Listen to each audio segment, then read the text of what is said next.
Hello, my name is Hannah Schaefer, and today I will be talking about the science of cocktails.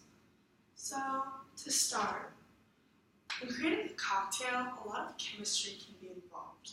So, primarily, the structure of alcohol is extremely similar to that of water. It has a bent molecular shape, similar to water.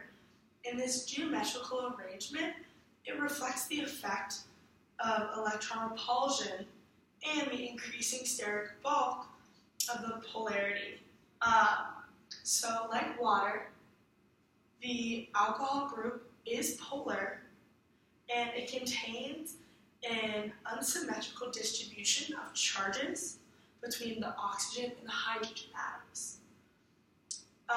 Because of this, there's a presence of an OH group which allows for OH bonding, which is extremely important. So today, when we're going to talk about the functional groups in alcohol, we're going to talk about phase changes, and then we're also just going to talk about the chemical reactions that go into things like making cocktails. So, as I mentioned before, due to a presence of an OH group, the alcohols can hydrogen bond. This leads to higher boiling points, and it's important because those boiling points are higher compared to partner alkalines, or parent alkalines.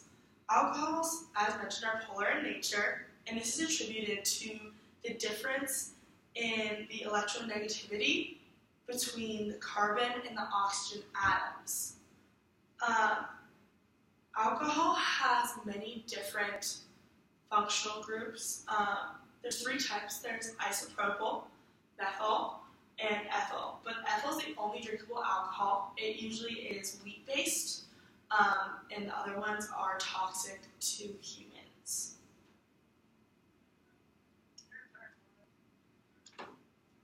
So chemical reactions in alcohol. So ethanol and water molecules are both in vodka, and this is from the source Viral Nova, and together they create clusters, and those are called hydrates. Hydrates are the most common in a cage-like structure, and they have around 5 water molecules for every ethanol molecule. This hydrate varies in concentration, and in different types of vodkas, it's been said to affect the taste. So since it affects the taste, it can be because of like the fermentation process, things like that, so how it's made. So if there's a higher concentration, there tends to be more alcohol in the type of vodka, which is why if you went to a grocery store and were to buy a bottle of Absolut compared to a bottle of Kimchaka, Kimchaka is around $8 or less because the alcohol content is about 20%. But in the bottle of Absolut, there's way more alcohol, and that's why we tend to see a higher price range because it's a longer process to filtrate and get out all of the impurities of that type of vodka specifically. So in this filtration, like I said, impurities are removed, and this is why the flavor can change and things like that. And in order to remove these impurities, it has to go under a series of chemical reactions. Also, in chemical reactions, there is things like jellification. So jellification will be turning a alcohol and maybe another substance into a solid, so liquids to a solid. And in jellification, you're making something into a gel or jelly. So these agents are generally made up of like long protein fibers, and so when these are heated, they disperse in the water. But then when you cool them back, they tend to intertwine with one another, which makes this gel-like substance, which is extremely important.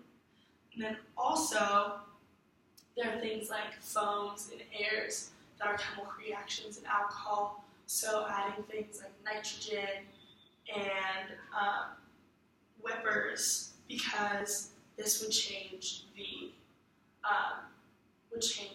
alcohol, and it would change it from a liquid to a foam, things like that. So as I mentioned, there are phase changes in making mixed drinks.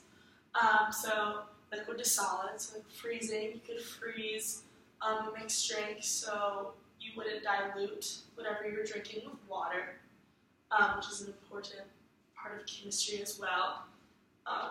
There are things like moving from a solid to a liquid, so like melting, so taking that already frozen substance and making it melt into your drink. And then the liquid to a gas, like evaporating. In a lot of drinks, things are used like nitrogen or sometimes dry ice to make an effect on the top of it to make it seem more beautiful and more unique. So in conclusion, the making of alcohol cocktails has an immense amount of chemistry involved. I really only scratched the surface here today with how much chemistry is involved in the making of different types of liquors, but also cocktails in general, because you are mixing multiple different substances to get a final product that not only tastes good, but is effective in changing someone. As like I mentioned, we scratched the surface, but beyond drinkable alcohol, there are those other functional groups of alcohol that should be explored and talked about more, but obviously cannot be talked about in the making of cocktails as they are toxic to humans. Thank you so much for listening, and here are my